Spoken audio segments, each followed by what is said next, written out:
नमस्कार, मी प्रीती खंडागळे. आवाज इंडिया मराठीमध्ये आपल्या सर्वांचं स्वागत आहे. शिधा वाटप विभागाच्या राज्यस्तरीय दक्षता पथकाने वैजापूर रोडवरील मौजे खोजेवाडी शिवारात एलपीजी चोरीचा प्रकार उघड झाला आहे.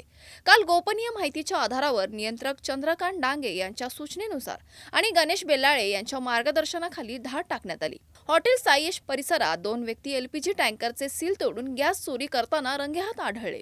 तपासात HP कंपनीचे 2 कॅप्सूल टँकर आढळले, ज्यात अनुक्रमे 17,590 किलो व 17,630 किलो एलपीजी गॅस साठवलेले होते.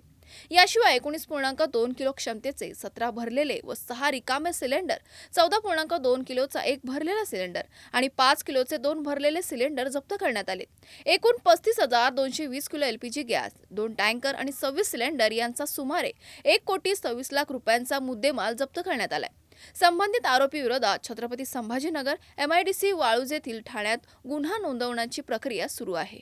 अशाच महत्त्वाच्या बातम्या बघण्यासाठी पाहत राहा आवाज इंडिया मराठी, शोध सत्याचा.